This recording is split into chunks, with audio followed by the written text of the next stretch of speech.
Welcome, future masters. I went to the flea market on Sunday, which was yesterday.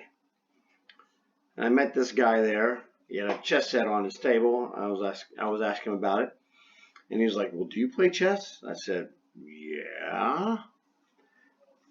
He asked me, "Are you pretty good?" I said, "Pretty good."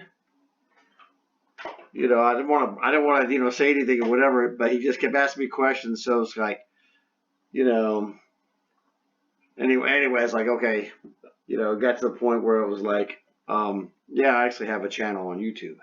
He was like, "Oh, really? Okay." He said, "Well, I always wondered if there was anybody at this flea market that was better than himself, possibly, or close, or was he the only guy?" And and I said, it was like, yeah, I know what you mean, because you're not at a tournament, so you just can't spot the good players that may exist, in your area where you're at, especially at a flea market.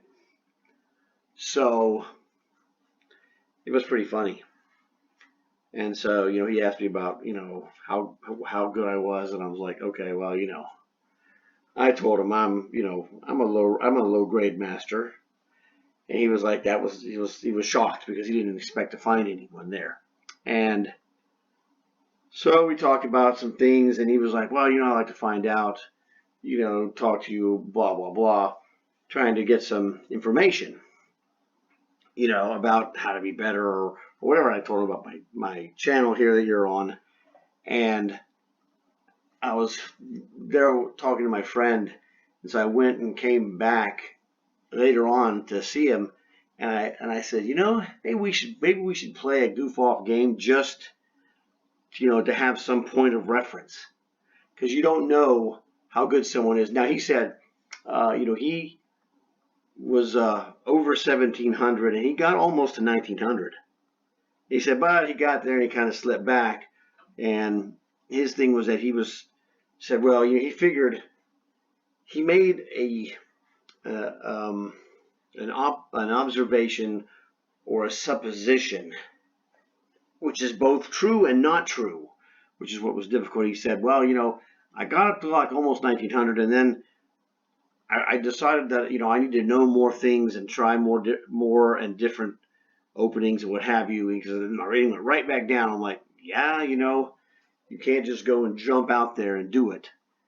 It's true that you need to know this, but the problem he had is that he is a modern era chess player. He learned relatively recently. He said, like, he started really studying the game like 6 years ago. So he's a browser-based chess.com user, which is fine. There's nothing wrong with that. But yeah, he was older, not as old as me, but he's older. And I told him, I'm from the original way, as he would, remember when he was younger, that because he was born in the 70s.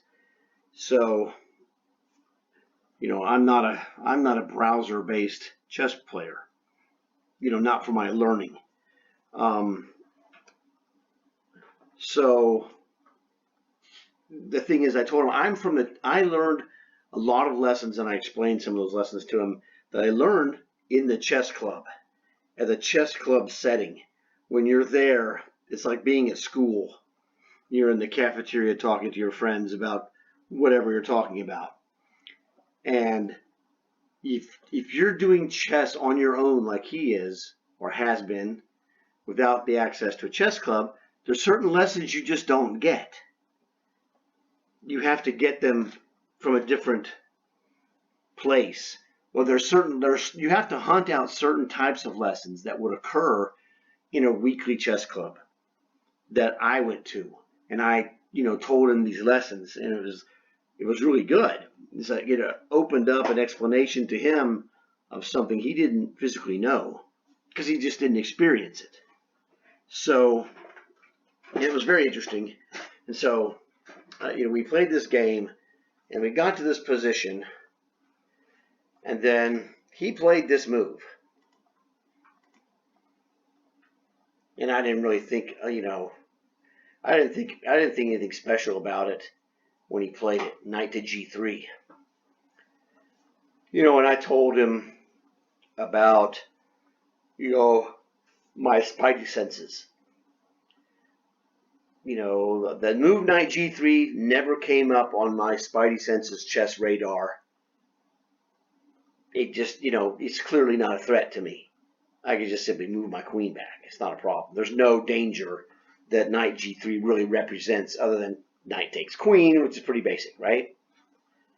So, and this was a game we were, playing. I was playing pretty fast moves. Not trying to take all day, whatever. We're playing just a casual game, and it's not really about, winning or losing. It's just about going and seeing what happens. And if we're lucky, something good will happen. Or bad, depending on your perspective, okay? Well, this position came up, and it's like, you look at this position, it's like, this is all pretty good. He played a pretty good game. We're materially even.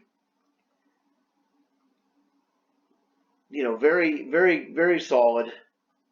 Nothing weird.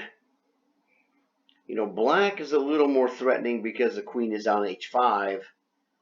And as I told him, that one of the things you look at this position, positionally speaking, black might be a hair better on just positional considerations because we both have a bad bishop.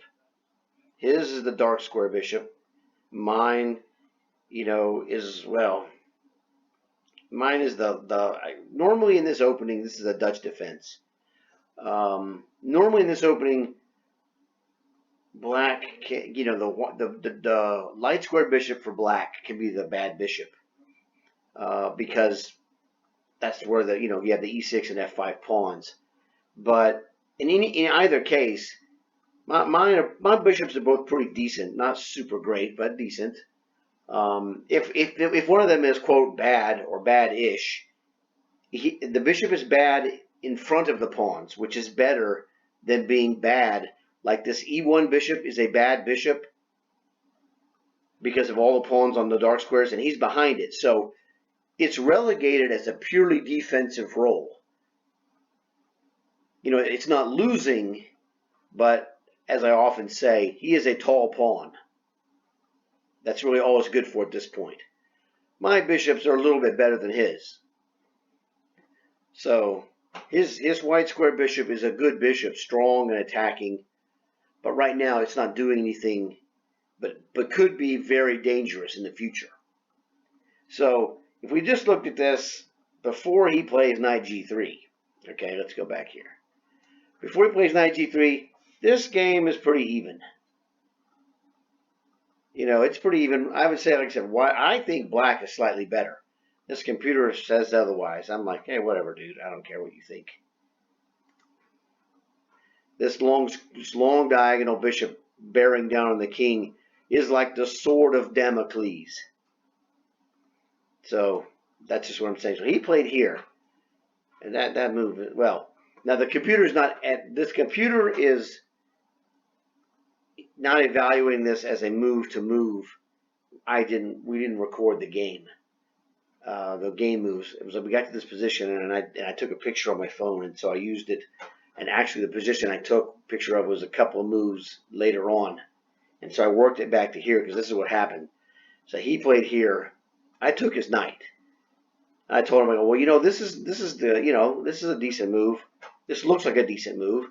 Attacking my queen. A lot of players would say, I like my bishop here, so I'm going to go like queen f7 or maybe queen g6, whatever. I looked at this and I probably took 20 to 30 seconds at the most. Now, again, you have to remember when you're not physically timing a move, when you're thinking about it, the time passes in a bizarre way. And what I say felt like 20 or 30 seconds could be anywhere from 20 seconds to 60 seconds maybe. Because we sometimes will experience a time, your your awareness of time disappears and becomes very, very fluid. It becomes very fluid, and so you miss the you can literally think that you were spending a certain amount of time and it was more because you're concentrating. So your perception, your awareness of time is less precise than you think it would be, unless you're doing something. Like if you were listening to music and you knew a song and you could go back, you could track it, or if you had a video or whatever. So it was a very short time, not more than a minute really, but I think it was probably 20 or 30 seconds. That's my gut feeling, but that's not reliable. But it was a relatively short time, that much we can be sure of. And so I looked at this and I calculated. I said, well, I said, well, I can go back, obviously and retreat along the Y diagonal, or I can take this knight. So I said, in my mind, I'm going to use the what if technique. What if I play bishop takes knight? So for you guys, I already did it. I already know the story. So what if I did bishop takes knight? I looked at this and I'm like, how does he recapture this bishop? He can't capture this bishop here. So he has to capture the bishop. And I gotta double check to make sure I got this right. Yeah, I got this right. Okay. Just checking. So the only way he can recapture this bishop, which is fine. Bishop takes bishop. That was fairly obvious. Well, he'll take with the bishop. And then I go, wait a second.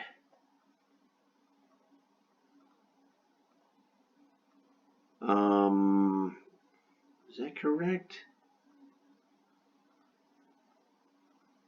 Yes, this is correct. Then I said, well, now it's what if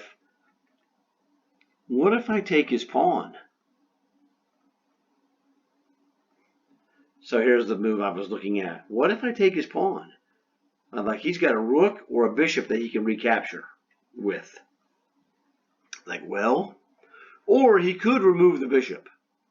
He could just go bishop back, all right?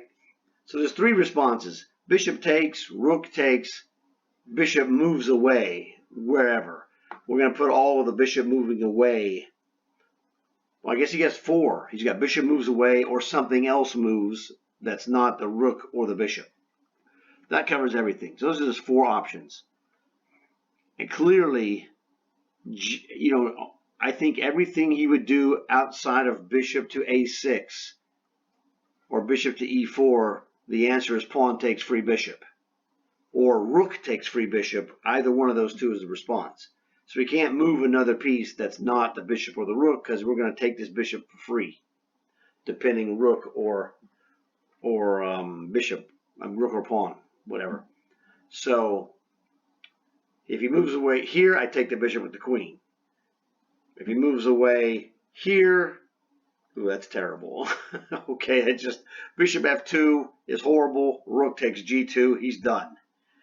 Bishop e1, again, rook takes g2 with the setting up a monster potential discovered check. Okay, this was the problem, that he eventually played bishop takes. And if you need to pause the video, and we'll be right back in 3, 2, 1, and we're back. So it's fairly obvious. I looked at bishop takes pawn check, which is good, but it's not as good as this. Rook takes g2. So here he is destroyed, or he will be destroyed by this. I did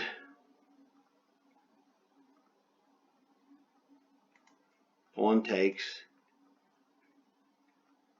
He did, surprisingly to me, he took back with the bishop, which was it's a mistake. I took the bishop. He should take with the pawn and try and keep pieces on the board for defensive purposes. Would have made my job a little more difficult. He took here. I hit him with rook d8, which is a move that's way better than I was thinking it was. The problem, and he runs into, well, actually I checked him first. So technically, I checked him. He went to here.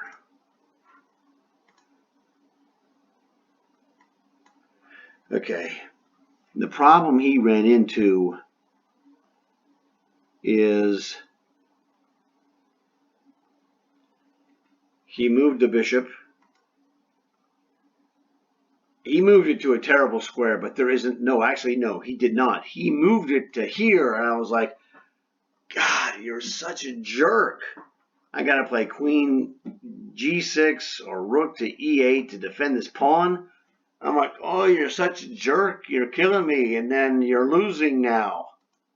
Because it took me about, that one took closer to a minute. I was looking at it, trying to come up with some ways to, oh, I'm sorry, my queen is not there.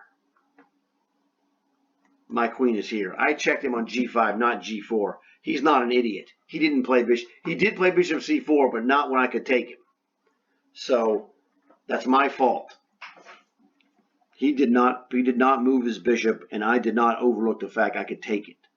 So that was my mistake on just, I did check him, but I didn't check him on g4. I checked him on g5. My only explanation for this mistake is that I was behind the black board, and so this is an upside down position relative to my experience in the actual game. That's the best excuse I can give you for my mistake. All right, but I caught it. It's no big deal. He didn't hang the bishop at all. So he did that, and then it took me a while because I was focusing on this pawn. I'm like, oh man, do I do this? Do I do something different? Do I go queen? I was like, do I go queen to d2? And then I realized when I looked at queen to d2, I said, oh my God, rook to d2, and he's dead. Checkmate. There's nothing he can do. There's literally nothing he can do. The best he can do is like rook g1. I would play this, and now he is literally destroyed. He's literally destroyed. The best he could do is rook g2. I can threaten checkmate. He can defend it. Well, actually, I can't threaten checkmate. Whoops. This goes here. I can't do that move. Wait a second. I was here on g5, right? No, I went. Was on g5, rook to d2. He goes rook to g1, and I went to queen to h4. That's what it was. All right. So, yeah, I can't do this queen e4 because he has bishop f1. I would have to take him. I mean, I would have to take, God bless America. So, I would have to play rook takes rook, queen takes, and then queen takes bishop, and he's toast. There's nothing he can do. This is just too many weaknesses to defend. Okay. So, now the problem is, I got to go back. I know this is here. I've got the picture on my phone. Not a big deal. But rook is here.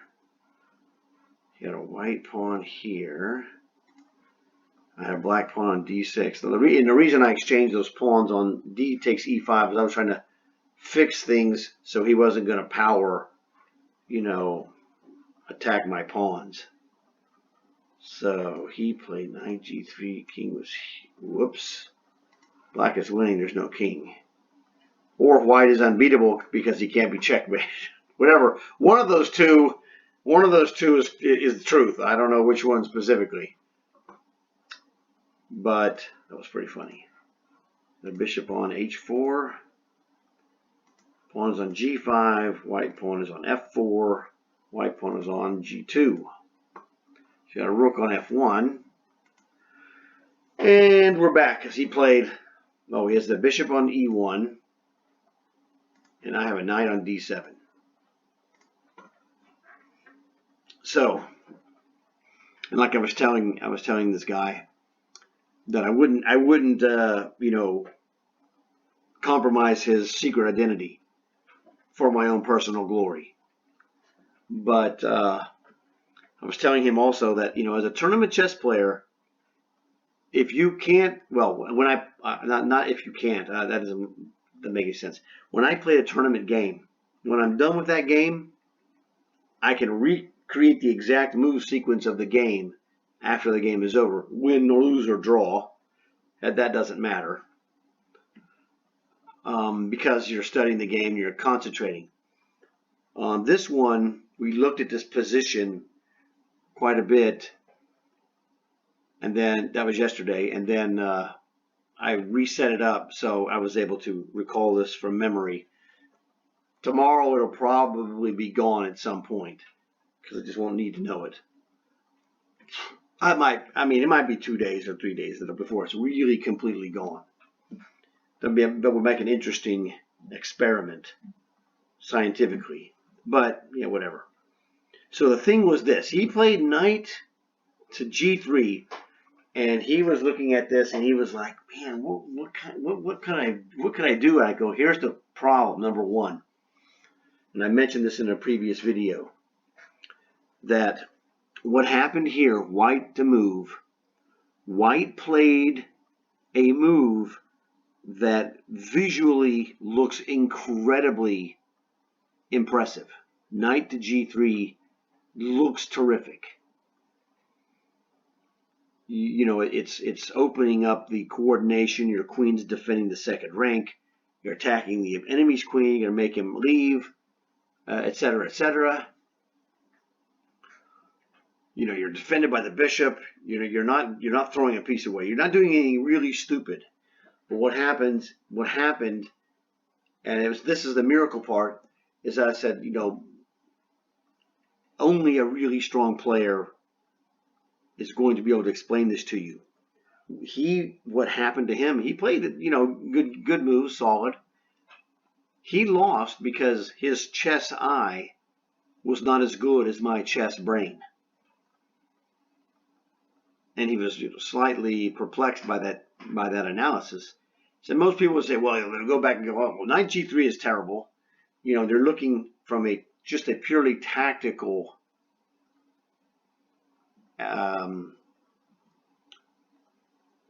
basis of comparison.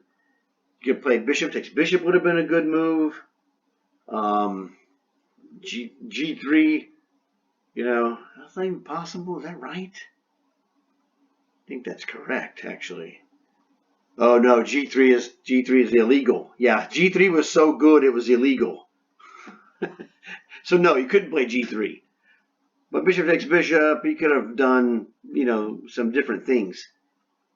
But these are addressing, this is addressing the symptom of the disease and not the disease itself. The disease itself was a lack of calculation on this move, which turns out that it's king defense. Knight to g1 would have been a better move, I think. Rook g1 was also a move that would have been very useful to overprotect g2. There's a lot of possibilities that could have been played, but the fact of knight to g3 is like magnetically attracted for that knight to go to that square, because it just, to your chess playing eye, it looks like such a good move. And that's the problem, is that it's not obviously bad. I proved it to be bad, but it wasn't obvious. Even when I saw it, I didn't think, wow, man, this move is horrible. But when I looked at it, I'm like, well, what if I take it? My bishop is trash. I'm like, it's kind of stuck here. I'm going to take this, and he bishop takes. I go, I'm going to take this. What if I take this pawn? He's going to play bishop takes, and I was like, well, bro. Oh, sorry, my rook is not on f8. It's on g8. Yeah, when he originally in the game, when he had lined up this queen and bishop together, my king was on h7. King h8. I told him, I said, I don't care what your rating is. You said 1700 plus. I go, I see bishop and queen on the same diagonal as my king, king h8, and I don't care what your rating is. My spidey senses say, get the heck off of that diagonal. I don't want any kind of bishop takes pawn, pawn takes queen takes pawn garbage rolling up on me. That's just my personal preference in defending my king. So he lost this game because the move that he played that looks so solid, and it really does look solid visually. Pawn's protecting it, except for the queen's here, so the pawn doesn't exist for the purposes of protection. Only the bishop protects it. So it was like, what if? What if I take it? He takes it back and go, well, what if I take this pawn? I'm like, yeah, he's going to just take it back. And I'm like, broski, I have a convergence on G2, handed down to me by the gods, okay? So that's the thing. He lost this game simply because he played a visual move and I played a brain move. And like I said, I have a video about this. The chess brain is better than the chess eye.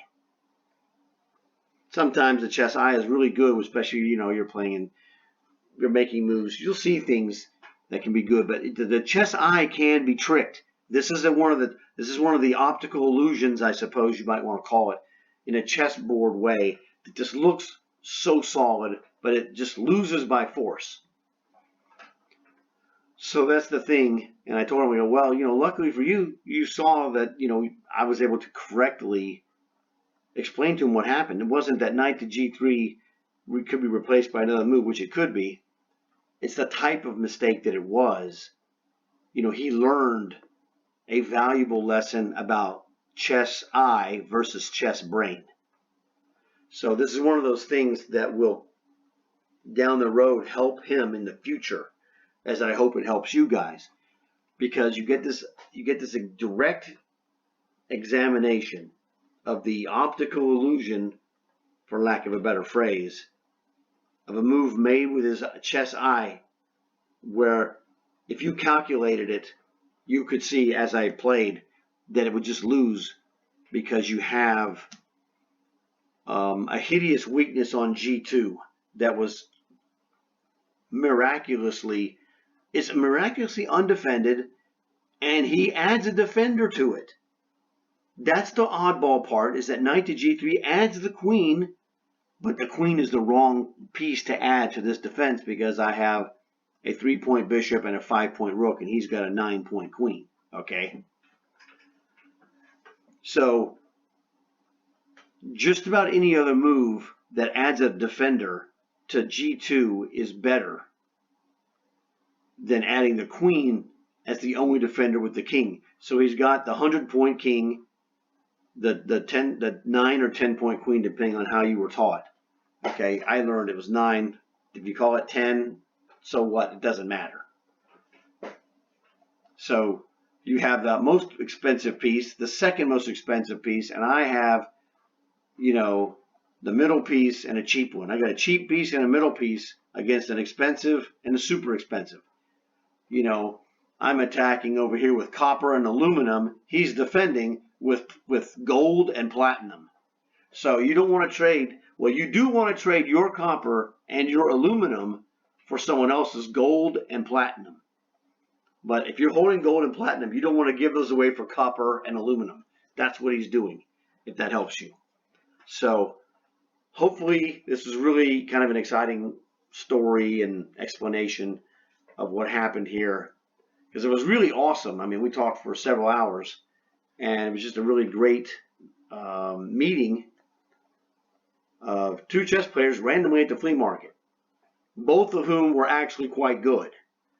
That's the weird part. So hopefully you guys enjoyed this.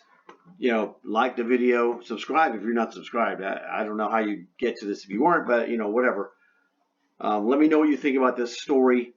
I'll tell you who this guy is in the future if he tells me it's okay. I just don't want to, make him potentially look bad by compromising his identity. So anyway, hopefully you enjoyed it. Great game. I'll talk to you guys later. It's 30 minutes and 10 seconds.